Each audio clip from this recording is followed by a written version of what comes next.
by Ray Pacheco. And I said Ray, it's Arthur Pacheco. Sorry. Um, Arthur and his spouse are from Brazil, and they are both in graduate school. Just you? Yeah, my wife is from Virginia, Oh, Charlottesville. okay.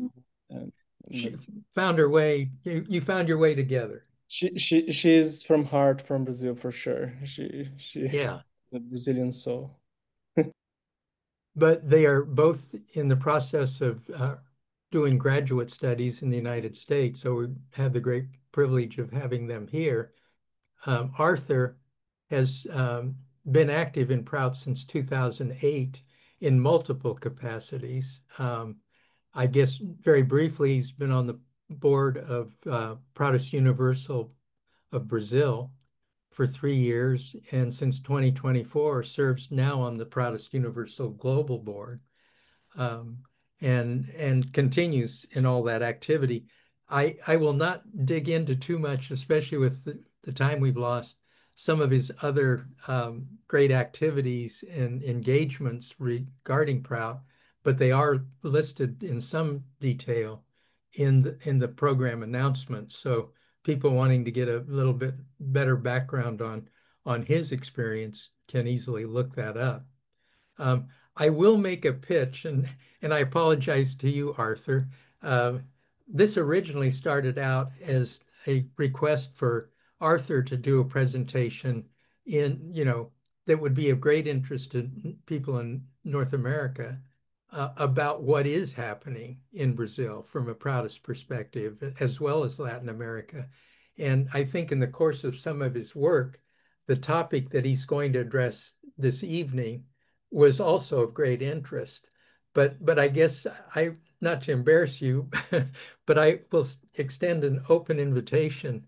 If you ever find the time, I think that would continue to be a topic of great interest to people in this part of the world because what little I know of it from conversations with you and others familiar with the work you've done, there's a lot of really dynamic work going on down there. So, um, and I guess without any more delay, the presentation will focus on the important concept of psychoeconomy, which is an aspect of quadri-dimensional economy propounded by P.R. Sarkar. So fascinating. I think it gets into some pretty arcane things. And Arthur has grounded it in what I think will be a fascinating program. So at this point, Arthur, I will pass the program to you.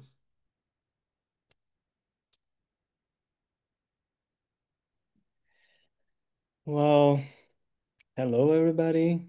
I am very, very glad to be here with you all, and I'm very honored by the invitation.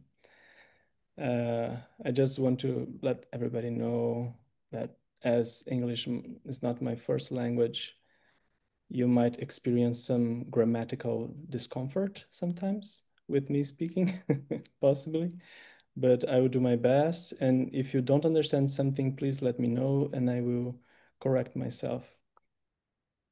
And yes, let's go. I I can already share my screen, right? Okay.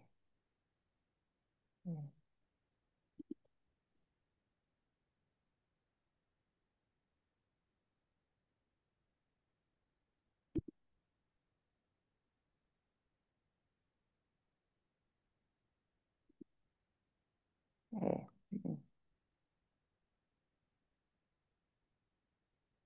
ish.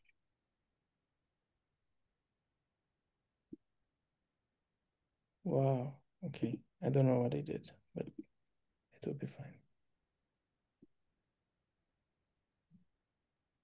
Can you all see my screen? Yeah, I think it's there it is. Yes. Okay, perfect. So, um, well, I have my undergrad in social science, so I came to the psychology counseling masters with some background in social studies, and I'm very interested in the intersectionality between social science studies and psychology studies. And the program I'm studying in is pretty much concerned about how the social net, the social tissue, is very influential in personal internal development.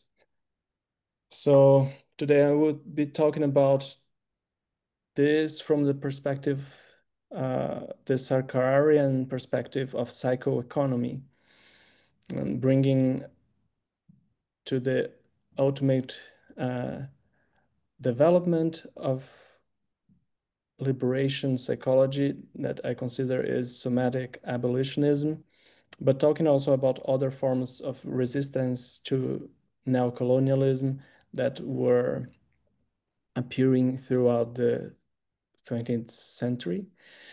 And yeah, so I have some very interesting human beings, friends here to dialogue with us. And they are Prabhat Ranjan Sarkar, Franz Fanon, Paulo Freire, Mali Doman Somé, Martin Baró, and Rasma Menakem. And I consider that probably can be repetitive for most of you, anything about Prout, but it's important to introduce the concepts to be able to create a good reflection and connection. So I want to name that Sarkar was very uh,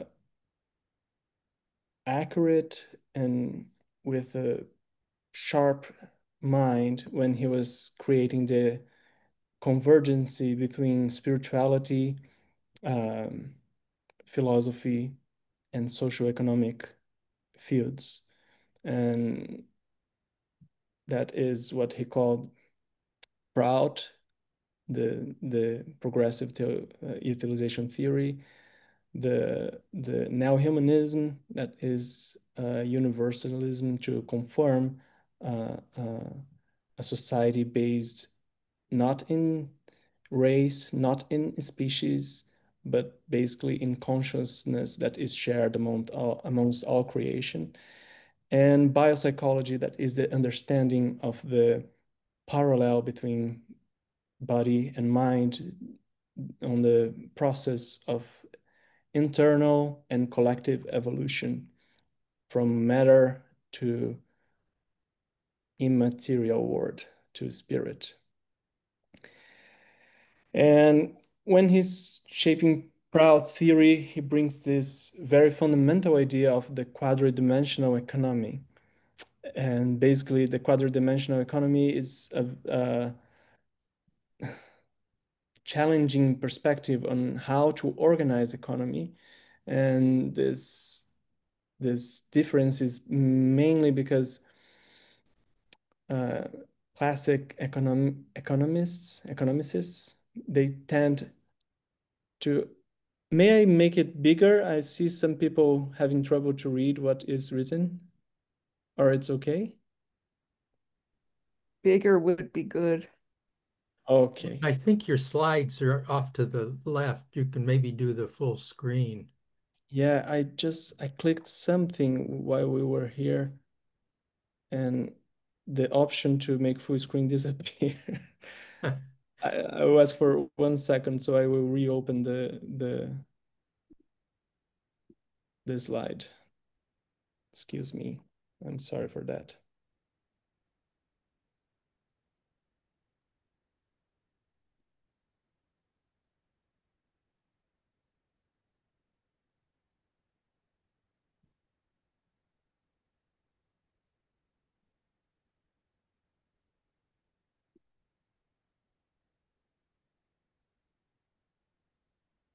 But basically, Sarkar separates the economy in the people's economy. Here we are. Okay. Oh.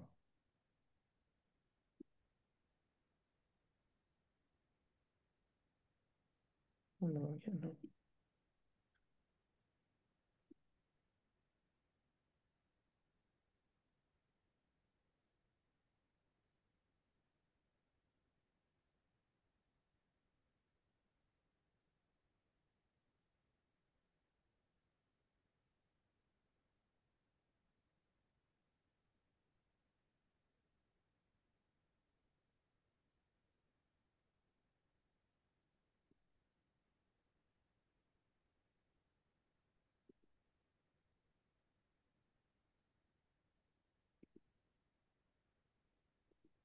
Wow. Okay, I don't know how to make it. Mm.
Tech support. Huh? Tech support. Yes. Some angel came here and helped me. Who's Brazilian in heart? Okay, so view. Uh, and then the this is slideshow. I should go. Slideshow, yeah, right there. But then how they will see this Share screen, and then go to your here, here. yeah, and then go. There you go. Wow. Now you can see bigger. Yes, great. Thank you, Sweden. Nandi has a job anytime she wants one.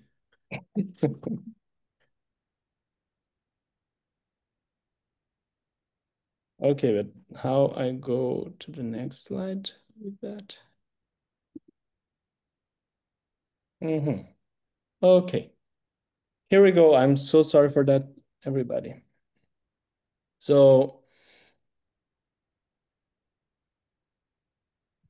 as the main point for Prout is the decentralization of the economic planning.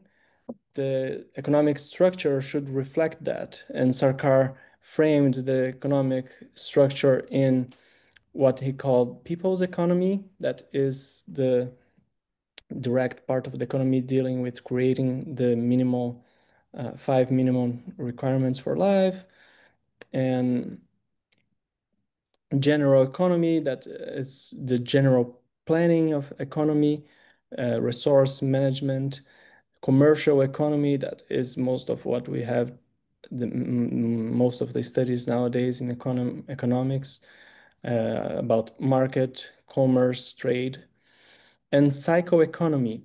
And what interested me more to give a presentation about it is because I heard many times from different Proutists experience process inclusive, about psychoeconomy being something that is not developed yet. It's something that the future will show the path about what is to implement psychoeconomy. And some people were I heard saying that economy is about creating mechanisms of market to convince people subconsciously how to change their practices from unsustainable or uh, oppressive to sustainable and non-oppressive. And those mechanisms, market mechanisms, could be basically propaganda, the way uh, this protest was framing it. And this poked me. I wasn't so comfortable with that definition of a mystical psychoeconomy, of something that will appear in the future, or something totally aligned with current market practices. And that presentation is about it. So the first thing is what Sarkar is calling psychic. What is the psyche for Sarkar? And he basically have all the biopsychology theory where he frames a contemporary, a modern perspective on the ancient yogic tradition of understanding the chakras and the vrittis, the mental propensities of human beings, and how having some mental discipline and some body discipline can help someone to emancipate from their inner imprisonments, their own what he called sanskaras, or their reactive momentum. So he translates the idea of vrittis and chakras in the idea of glands and subglands, and that's pretty much aligned with contemporary somatic studies and psychoneuroimmunoendocrinology that are those studies are basically bringing together the ideas of epigenetics, that we are able to activate genes according to the environment we are, the environmental context we are in, and the idea of neuroplasticity, that is our brain doesn't get stuck when we achieve certain age of development, but our brain is always able, according to how we are utilizing it, to grow or degrow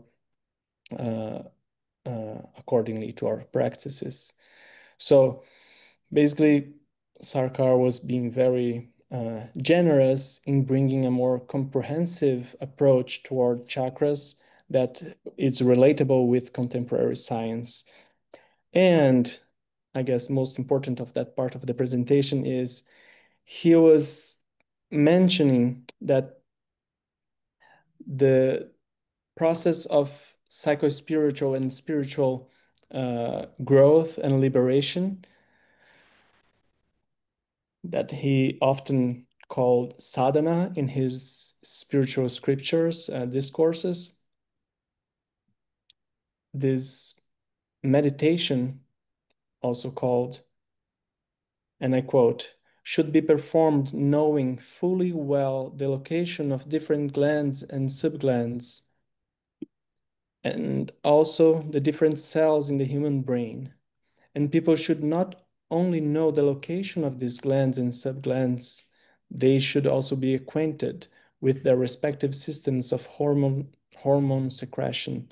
Otherwise, their meditation will not produce any fruit. So, for the system of meditation, knowledge or of biology is essential.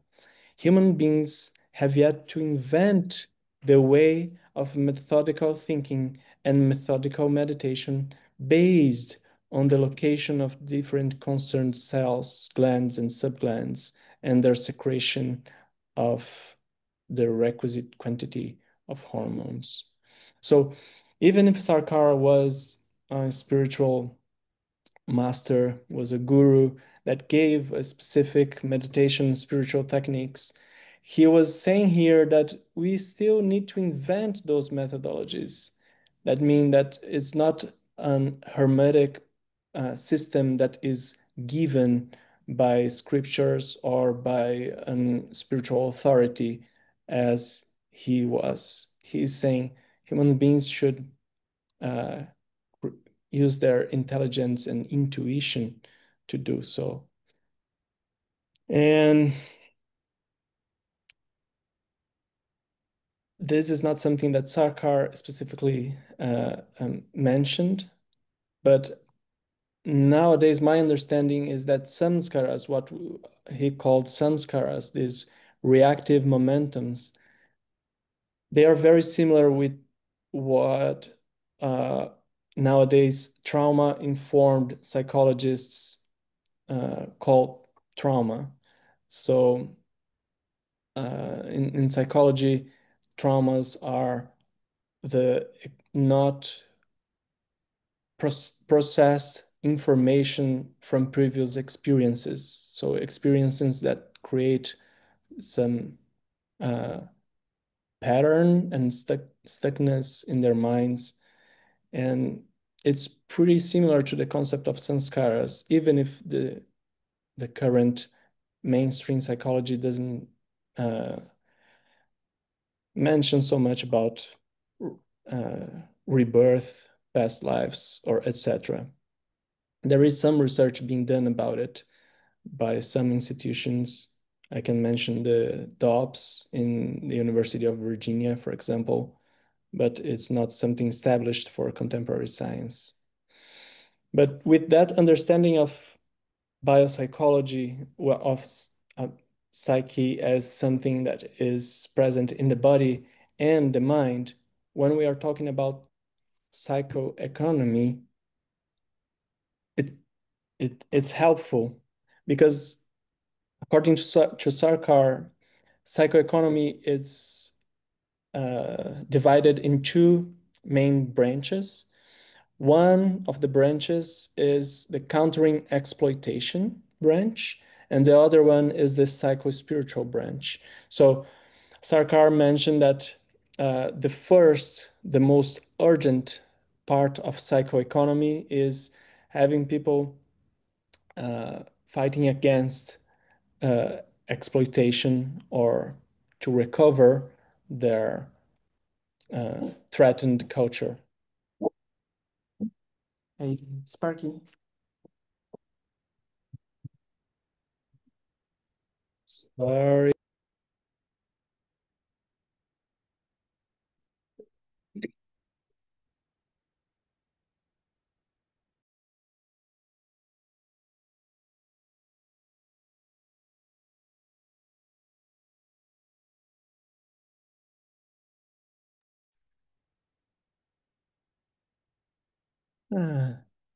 Just a dog with his sanskara of being a dog. So this first branch, Sarkar mentioned that is should be responsible to fight against pseudo culture and consumerism, expose fear-based narratives and dogma, challenge linguistic and cultural suppression, oppression, repression, and promote critical thinking and intellectual awakening. So basically, the first part of the process in the psychoeconomy is strengthening movements that are protecting local native culture. And native, we can understand a broad field of examples, not only the caricat like idea of native as indigenous that live in a reservoir, but almost all the oppressed cultures in the world. The second branch is what he called the psycho-spiritual in psychoeconomics, that are mostly about cultivating positive sentiments, promoting spiritual practices, developing intuition in inner wisdom, and achieving self-realization. So the process of emancipation starts with acknowledging that each person and community and society need to have their own language, their own identity and style respected and nourished in order to people for people to be able to express themselves and sit in their place, in their position in the world.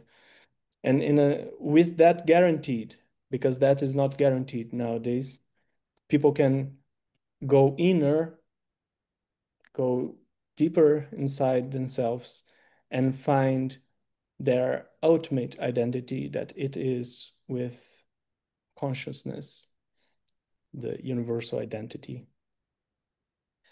Well, the psychoeconomic exploitation happens through creating artificial demands, what I mentioned, pseudo culture, creating, instilling dogma, controlling of information and education.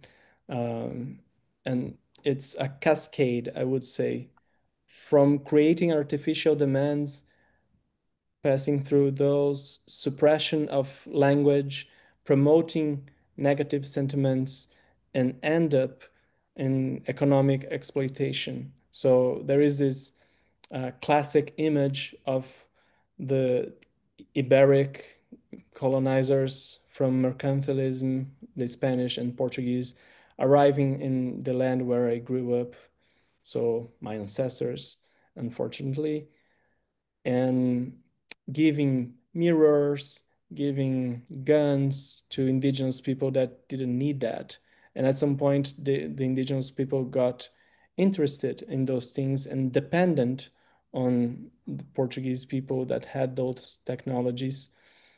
And from that emotional connection through these artificial demands, a door it was opened to the moment that they didn't have the right on their own land. And okay, all this process of exploitation brings us to think, okay, we need to fight against this exploitation. We need a revolution, we need transformation. And this transformation, how it happens. So I was recently in Portland, and I was having a meal with other proutists, and one of them was asking, like, what do you consider is clash and cohesion in the social sphere? And before the other one respond, he said, because I don't think we should have use of strength against oppression. And I was surprised by that affirmation, because Prout doesn't deny the need of use of strength. And the problem is, as Prout have a very strong spiritual component, it's easy for people to tend to understand the need of only positive sentiments towards the goal that is a universal family, a universal society. But Sarkar doesn't say anything in that direction. Actually, Sarkar mentions that negative sentiments, they are necessary, they are important in the process of building positive sentiments. basically on the biopsychological understanding of human mind, according to Sarkar, we have what he called static rage, for example, and subtle rage.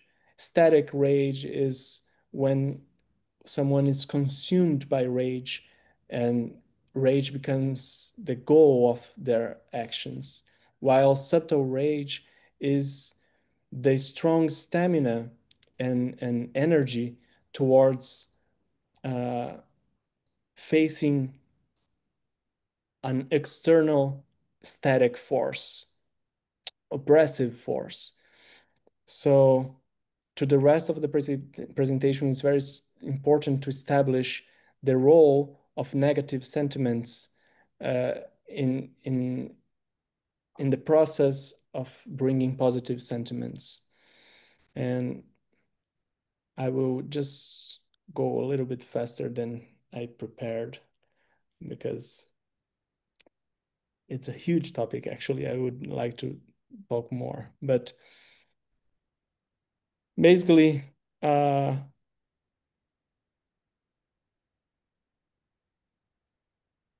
in order to develop the society toward from a psychoeconomic influence towards liberation, emancipation in individual and collective spheres, we need to work building identity and then giving direction of from narrow sentiments towards universal sentiments, and in that process bringing context for material autonomy, and then from that to mental and spiritual autonomy, emancipation. And there is, for example, where Frantz Fanon, for example, arrives in our presentation. Fanon was a psychanalyst, Marxist, communist from Argely, close in his generation to Sartre, that probably most of you know, the existentialist philosopher. Algeria. Algeria, sorry, I mistranslated. Okay. Thank you. So from Algeria, and Fanon had this ability to bring a subjective approach and challenge the mainstream communist semantics towards revolution. So he was talking about, for sure, internationalization, that is the global revolution that Sarkar talks about, but he was bringing an approach that you should bring local, tribal liberation, this tribal liberation to regional to national, and national towards international liberation. And yeah, so he in the 50s, 40s, 50s, 60s, Fanon was talking about what Sarkar came to talk about in the 70s, 80s, actually, framing those ideas. And yeah, so one idea from Fanon, for example, was a little bit bloody.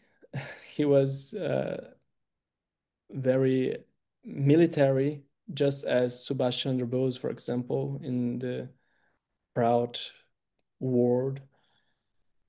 But he was talking mostly about recollecting history, civilization, and existential value for the inferiorized populations from Africa. And Frantz Fanon was very key intellectual that brought the Black Panther Party from California, Oakland, California, United States. He was one of the main intellectuals utilized by the Black Panthers. And the Black Panthers, using his ideas, Fanon ideas, they created residential scholar food cooperatives for the local people.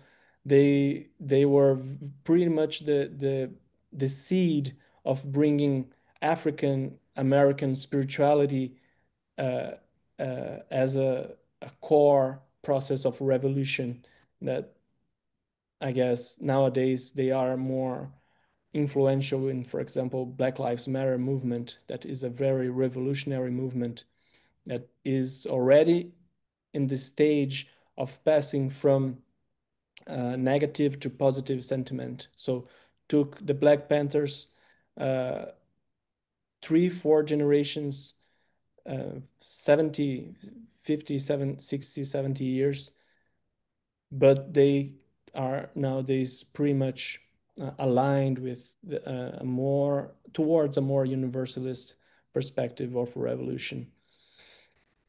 In Brazil, we have Paulo Freire with the pedagogy of the oppressed, and then the pedagogy of autonomy and the pedagogy of liberation. Some parts of his scriptures talks about.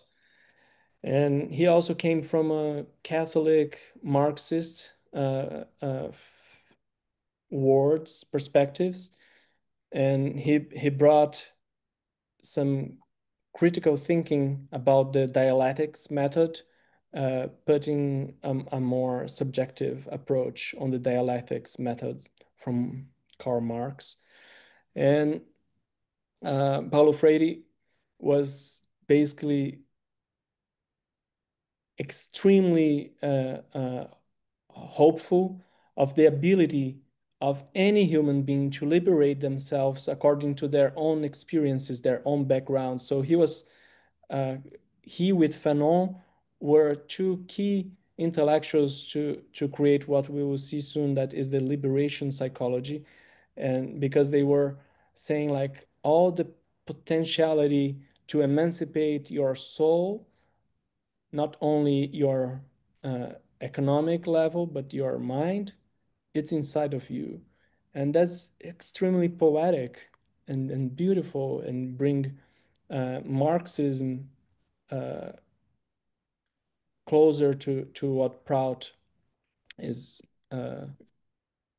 defending and fighting for in society. And what is interesting in Paulo Freire is that he was working close to the Catholic Church in the ecclesiastic community.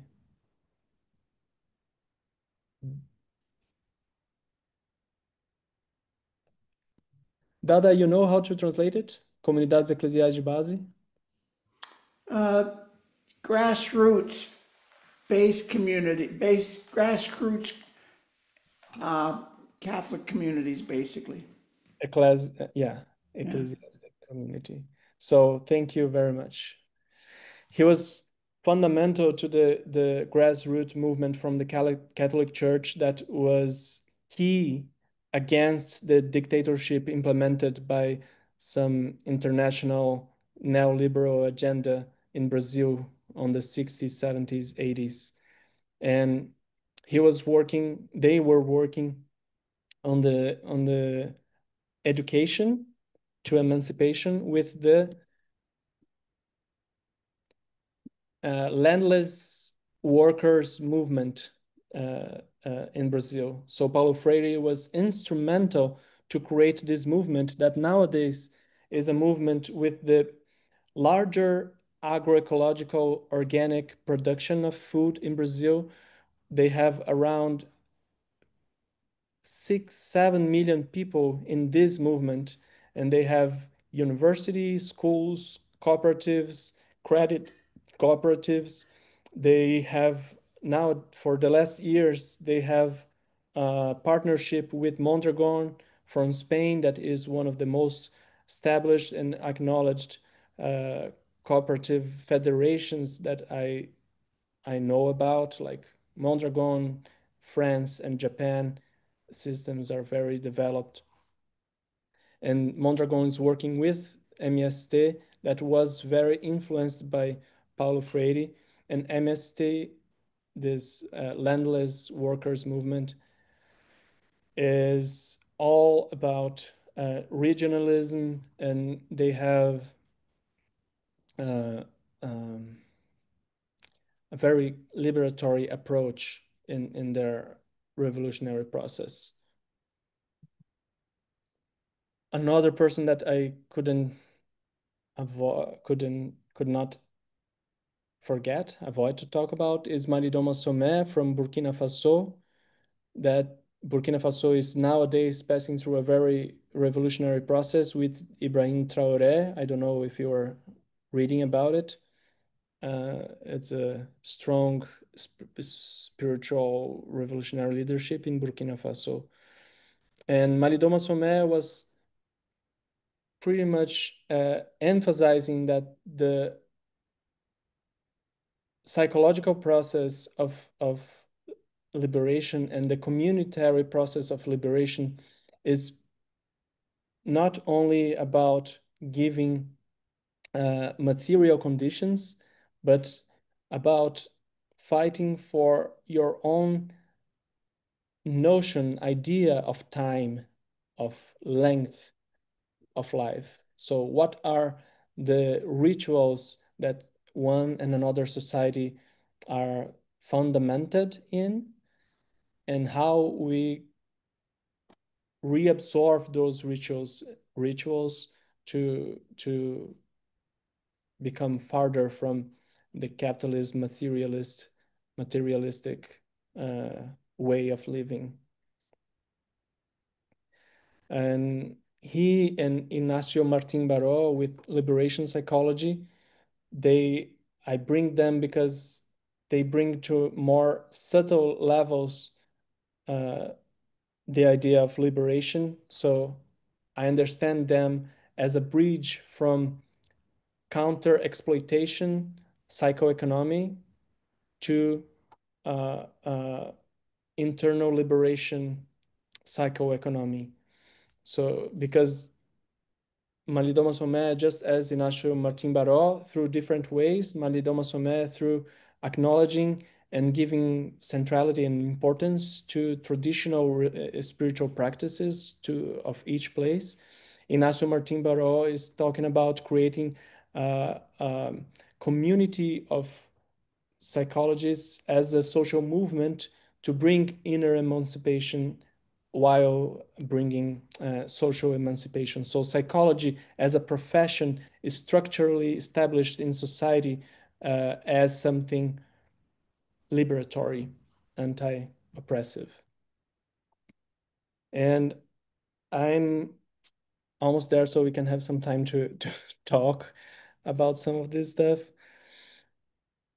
Resmaa Menakem, it's a very interesting colleague of my wife that is a social worker. Resmaa Menakem, he created Somatic Abolitionism, that is basically his theory is basically introducing mindfulness and meditative contemplative practices on the therapeutic process and adapting them to each culture. So the idea of somatic abolitionism from his perspective, because his body and his experience is of a Black man from the United States, was created focused in Black population. But he was talking about the white populations that came from Europe and were oppressed from the nobility from Europe during the 16th, 17th centuries, 18th centuries. And these oppressed white people, he acknowledged, was very comfortable oppressing indigenous and black people because the pain of their oppression were very softened by having someone inferior to them on the system, on the capitalist system.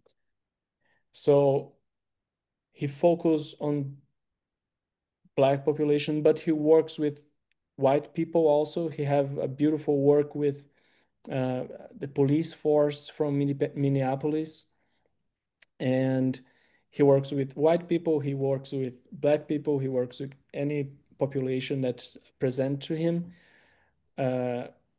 What signalize a universalist approach, understanding of society. If you read his book, My Grandmother's Hands, he's he's pretty much framing an universalistic understanding. And he also, because he have a somatic approach, he has some interesting understandings that are similar to what we called samskaras, reactive momentums, negative and positive. He have a concept of clean pain and dirty pain. And he never read about biopsychology, I believe, from Sarkar, but he's talking about this more pleasant or unpleasant sanskaras. And I guess that's a very interesting approach. And he's bringing these somatic practices and ethical discussions. His methodology is based on discussing and developing ethics while doing also somatic practices. And he mentioned yoga, dance, mainly traditional local native dances, as ways of performing this somatic abolitionism. Oops, wrong.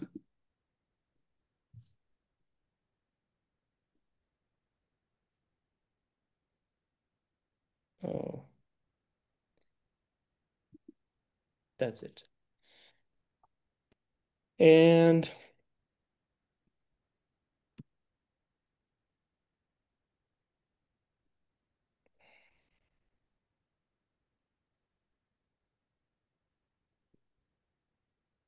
yeah, and he talks about individual practices and group practices, somatic liberatory practices, and trainings. He gives trainings to government, police, school staff.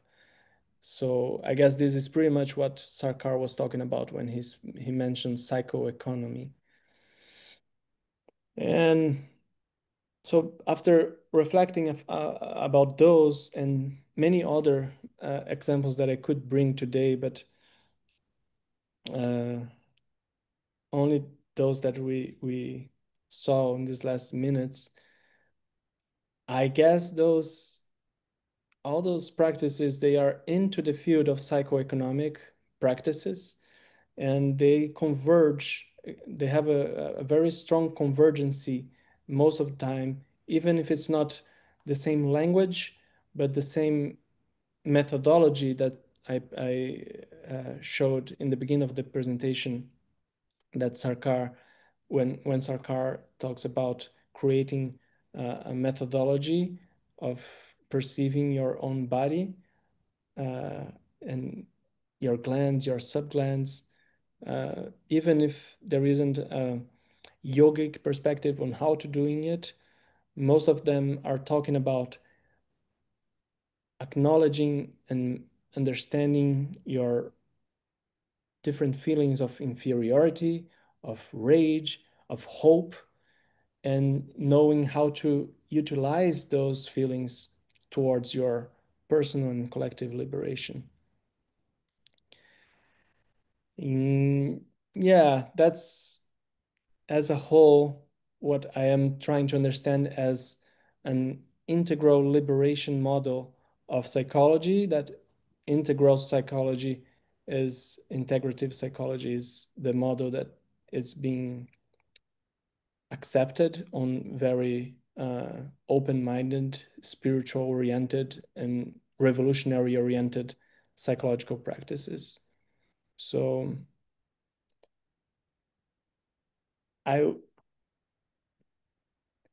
if I have time after the questions that I guess we can have some now, I will share a little bit about the ontological turning in anthropology that I guess is the most close perspective on universalism that we have nowadays in ontological creation, philosophical creation in the academia.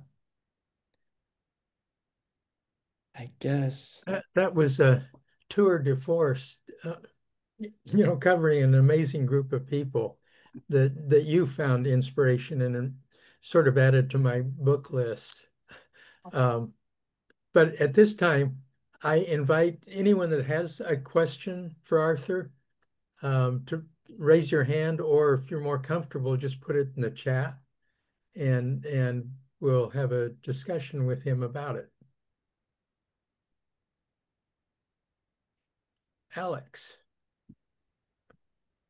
First of all, I want to thank Arthur so much for taking the time to be with us this evening and share what's obviously a passion of yours. This is like feels to me hearing this is like the peak of an iceberg coming out of the water. That most of the content you're only able to just skim the surface of.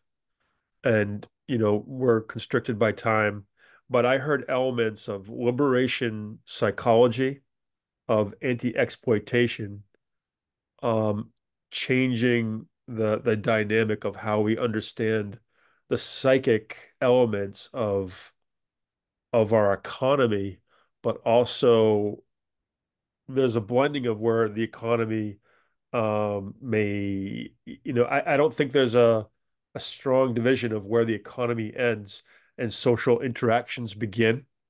And I think that you are really, what I was hearing was you underscoring the social dynamics of the psychic economy.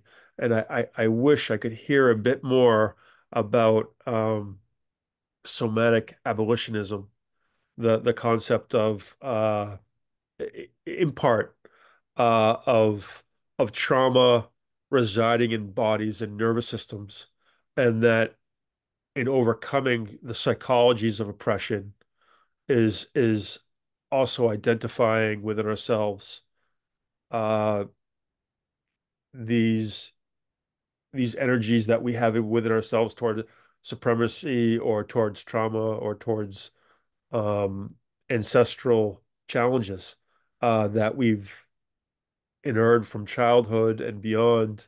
You just were able to hint at some of this stuff.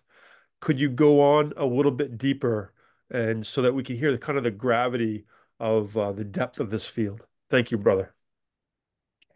Well, thank you for your participation and your question.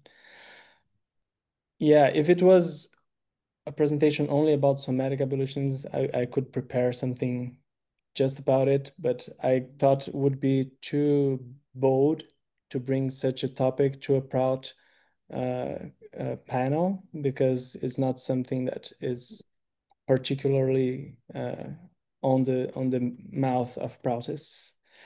But yeah, so when we are talking about somatic abolitionism, we are talking about psychoeconomic exploitation, basically, in neo-humanistic language, and about psychoeconomic liberation. And there are many examples that Resma in his books that I read, the two books that I touched, one of them I read, the other one I just touched. Basically, he mentions of course, the George Floyd case on that was the spark for the Black Lives Matter movement in 2020. So the reflection is about, okay, we're talking about structural racism, and we are talking about why subconsciously white bodies, they have a very very strong trigger against black bodies. And the example I utilize to talk about how white bodies, they were oppressed, and then he brings the ideas that I mentioned in the beginning of the presentation about, for example, epigenetics. I don't know how familiar everybody is with the idea of epigenetics, but basically epigenetics is in neuroscience is a discovery that challenges and expands a little bit the Darwinian idea of evolution by acknowledging that our DNA, the genes, the codes that we have in our DNA, they can be shrinked or exercised. They can be incentivized by both by our practices individually and by the environment, family, society we are in. So if we have in our body caused by the environment, can be a microsystem or a mesosystem or a macro system. If we have, for example, shyness and inferiority poking us, challenging us all the time, like very present, it will be easy for people to develop more genes that will make more manifested shyness and inferiority complexes. And he brings that because white people in the United States, if they are not oligarchy and billionaires, if they are not the elite, they are probably in their neuromuscular system, they have a strong memory of being oppressed by centuries and centuries of generations by the elites of their ancestors in Europe, probably in the case. And as Paulo Freire brings in the pedagogy of autonomy, the dream of the oppressed is to become the oppressor.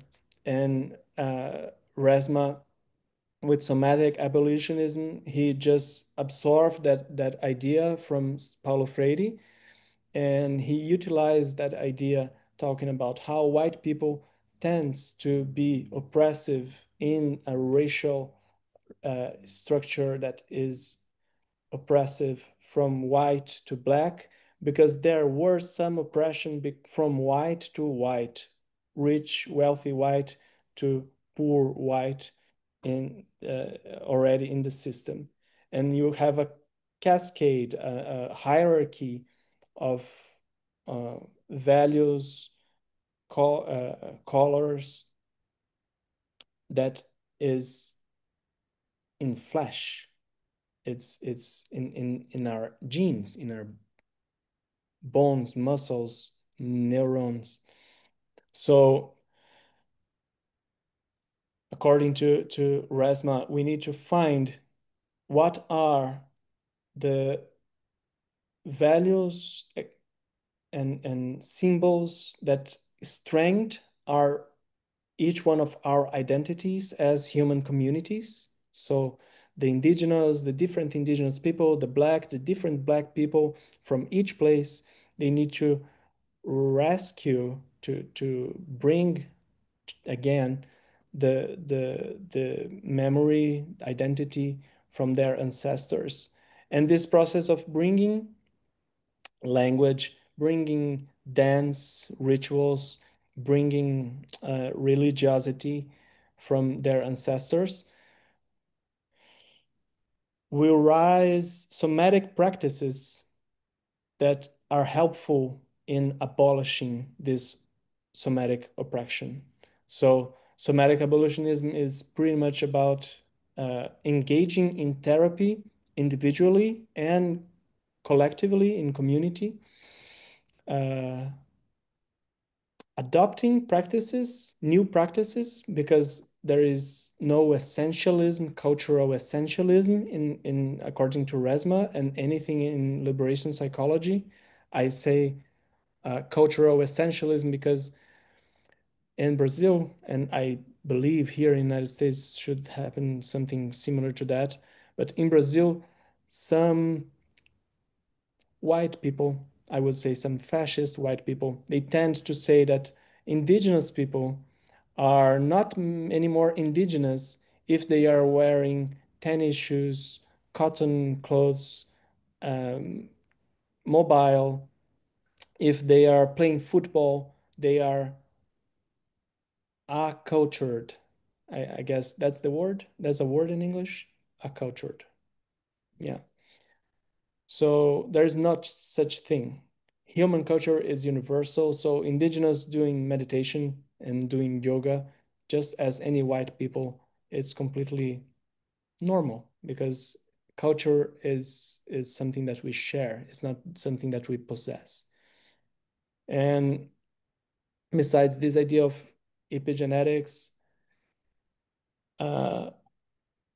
based on the intergenerational trauma that we are living.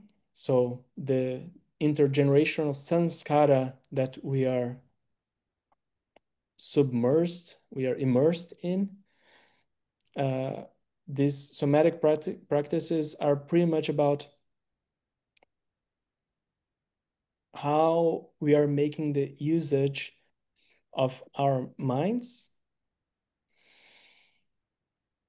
towards understanding each one of the episodes, the traumas, and I will make this parallel with sanskaras, individual sanskaras, how we are reflecting, being able of reflecting how those sanskaras affected our nervous system in this lifetime. Because one thing is talking about how the environment is affecting our genes. The other thing is talking about how our response to external events, this trauma, is shaping our pattern of behaviors in this lifetime.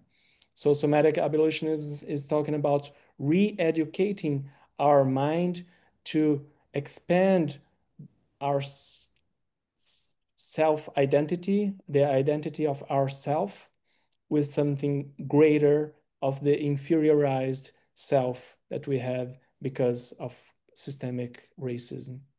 And I could speak a little bit more or much more even, but I will also have pleasure in listening to other questions. And I see Jim Powell with his hand raised, and we can talk more about it later. Alex. Yeah, I just want to bring up example of some of the things you're talking about with Melodoma Somé. He and when his wife at the time came to Madison, we did a weekend retreat with him. Yeah. And afterwards, he also, No way, man. Yeah. Sorry, I want to know more about. I would be glad to talk to you more, but he actually granted me time to he and his wife, and I talked about tantra psychology and the similar connection between some of the practices that my wife Sadhana and I do, and what they're doing. Particularly, you can almost put it in trance, dance, and music. But he in the weekend workshop, there was he was brought by a local shaman, and he would talk about the somatic work was worked out through movement and dance, and people would get in touch. The connection was everybody has trauma. Even if you're a white person, you have some kind of trauma, and so done in this collective. He talked, as you mentioned, he talked about community rituals. So we would do these rituals, and we would always end up with movement and chant and dance, and so there was a very universal aspect to what he was doing, but it was working with the somatic, but also there's also the transcendent. And when we talked, it's like there was this real connection because if you look at the science of sound and music and chant, it transcends the different cultures, but also we were honoring it in his particular cultural expression. So anyways, I could go on and on about him, but I just validating what you're talking about. Jim, I am in love with what you're sharing, and I want to hear more about it for sure. If we can exchange contact later, I will Yes, yes, love. yes. I'd be glad. If we lose contact, John knows how to contact me. Yeah. So he can connect us if we lose that. But yes, I would love to talk to you more. Nice. And yeah, that's exactly what I was talking about. Many therapists, those are some examples we have. For example, I was very ashamed because I didn't name any woman, so I'll do it now. We have this very interesting woman from North Carolina, very nearby Asheville. She's in Charlotte. Mhm. Uh, oh my gosh, I forgot her name. Undrowned. No, no, no. Well, while you're thinking, I'll just say that Maladoma's wife, like Sabanthu, I think it was. Um she was in terms of a woman, I would say that she was more liberated because she was a very powerful woman. So it was even though he was sort of like the front leech, there was her spiritual, I would say her spiritual presence was very strong. She was not oppressed in her culture, but he was taken out of his culture and forced into a Catholic upbringing and a Catholic and very oppressed. And so they were he had more wounded and she was more of a spiritual, more free to pursue her spirituality. And so she was also involved in the same work. If you maybe when we talk, I can let you know more about her work and you can. Very interesting. Yeah, I bet from what he's sharing his book, it's one of the most beautiful books I read in the last years, Ritual. And he well, he mentioned a lot about it. I would love to hear. And this sister, Alexis Pauline Gumbs, she wrote a book recently called Undrowned, and it's basically about how observing marine mammals, she was talking about what are the marine mammals' practices towards uh, uh, facing their trauma from human beings.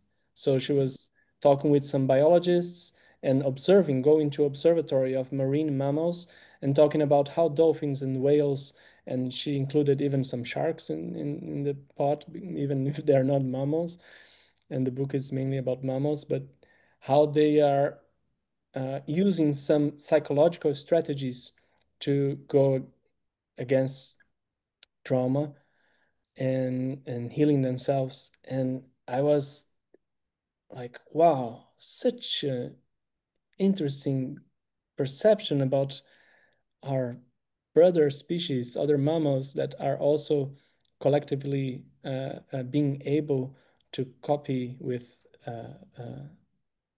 interspecies oppression. And yeah, so we have many examples, even outside of human species, and not only outside of tantric practices of biopsychology. So anyway, thank you for sharing and reminding me also. And Nirmala, I guess, also want to talk. Yes, thank you so much.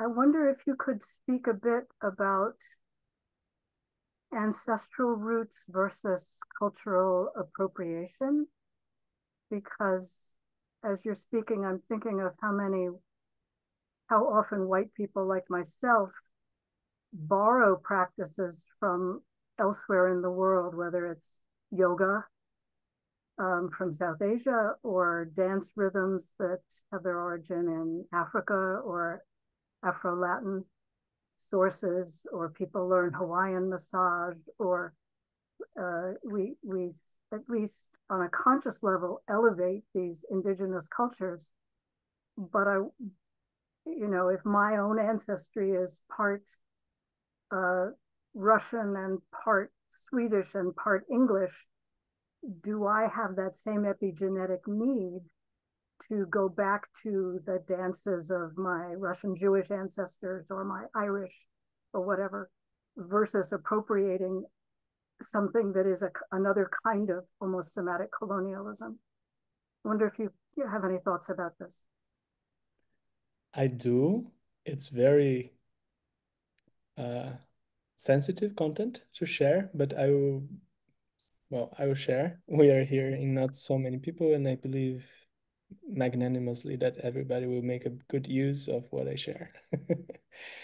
But thank you for your question. Well, I guess the idea of cultural appropriation that you are bringing, I have two aspects of it. One is to acknowledge that it's completely necessary for people to preserve. So I guess for me comes to positive and negative sentiments. So some in order to have some anti-oppressive internal process for some individuals and communities, creating a strong identity is crucial. It's important. To create this strong identity, you need to have some polarization, some dichotomization between us and them. What we are that is different from them, because this process of looking to your own identity is the process of de-identifying from the oppressive identity. So this is the them in that situation. And I observed, for example, that in Brazil we have the National Indigenous Network, Indigenous People Network, something like that. It would be the translation. And this network started just meeting amongst indigenous people and slowly started to open to white people and other people. And basically, what I learned from it is there is naturally in an individual process of healing, in all the process with, for example, a therapist, you have the processes of transference and counter transference, where this individual will understand and identify what are the traumas he is living in, and understand and identify what are the identity of him or her. So this is one part, is the positive part of having a cultural appropriation lens understanding. The negative part is there is no such thing as cultural appropriation. Otherwise, you mentioned yoga and some contemporary stuff, but let's go back to language. At some point, some people saw other people making meaning of their noises, and by mimesis, that is the primary learning process of human beings, they started doing that also. So let's talk about paper, like paper sheet. Registering culture was something that was developed in Egypt or China. I already heard two different versions, but it was developed somewhere and it's useful for everybody. And we can talk about cotton. We can talk about as Prout was created from an indigenous Dravidic perspective. I will bring like, okay, what we have nowadays in this yogic Indian civilization. Okay, let's talk about Prabhat Sangeet and harmonium. So Prabhat Sangeet, the Sangeet culture created 7,000 years ago by Sadashiva. This Sangeet culture that nowadays utilizes harmonium to express itself. You know where it was created, harmonium? In France. And the Germanic people brought harmonium from France to India during the colonial process. And India is making a good use of it. It's beautiful music. So I guess there is this two parallel approaches, aspects of cultural appropriation that, in my understanding, are relevant. Probably there are more, but is the thing that I already reflected about it. Thank you. Thank you. Maybe if it's okay, I'll ask you one more question, and then we want to be sensitive to your time as well as other people, given our late start. But again, from the standpoint of epigenetics, I'm presuming, and maybe incorrectly conflating, some of the literature that's out about, kind of that genetic transfer of trauma, et cetera, the moms have it. It's embedded in their infants, and it was embedded in their mothers. So I wonder if one of the ways to identify that is for any of us curious is to try and go back to our childhood and remember some of the things we grew up hearing, because they could be an indicator of some of that trauma. And so maybe a productive way to sort of systematically try to identify what our respective trauma is and try to shift that, so that we don't sustain that in society. Am I on base with that, or what do you think? Well, I guess what I understand so far, it's correct. So we have some samskara, because we are basically fully sanskara. Each individual is only composed by sanskara and consciousness. If you withdraw sanskara, consciousness, we are all the same.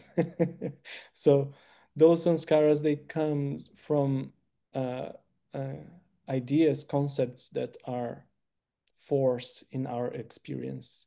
And as you're saying, I understand this way also. If we are able to identify, understand our patterns, and track them to some source that is the original dogma or idea, as dogma in the Sarkarian language, we can be able to adopt, how Buddha said, adopt a opposite practice to help us balance our mental landscape. And yeah, I don't know if I completely agreed your question, but how I understood it, I completely understood your question, but I agreed with you, and that's what I would respond firsthand. Is it something that Yeah, no, direct? that helps, and it does get into the whole concept of there's different kinds of sanskaras, you know, and so we're sort of a mix of those, and you're right, it's us. Yeah, and those sanskaras, they are conformed by many times by dogmas, and having what in somatic abolitionism Rasmus Menakem called clean or dirty pain. Like, dogma causes a lot of dirty pain. Clean pain is like, let's make it softer so we can navigate with our consciousness towards the middle path, towards identifying with consciousness, not with something or the opposite of something, the negative of something. Yeah.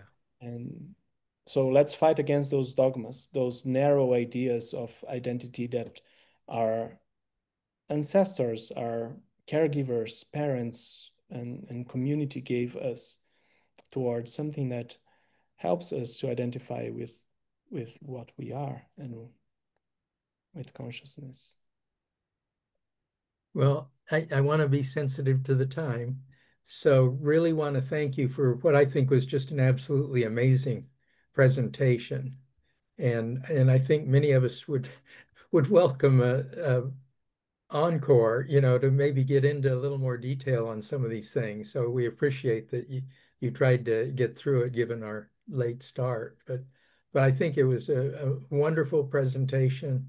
We sincerely thank you for taking the time. I know uh, we, some of us have been in graduate school and we know the demands that can put on our time, energy, and effort. So thank you for taking the time and doing a fantastic presentation.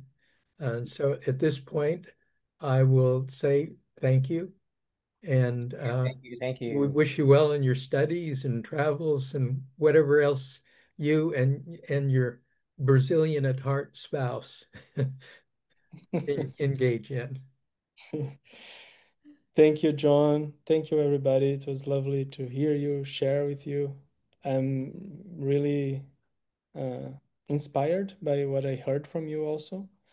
And I hope we can keep this dialogue. Yeah, and I can try and connect you with Jim and maybe also with Doris. Yeah, I loved, Nirmala's question. I became curious to know her background also. I think Proutists, psychologists have a lot to share with each other. I have a lot to learn at least. I would love to hear experiences and thoughts. And I guess this can be very beneficial to Prout movement as we are more able to dialogue with liberatory movements that are framed on a similar, not in language, but in essence, a similar background. Nirmala Joanna Kasdan, I knew 48 years ago. She was a radical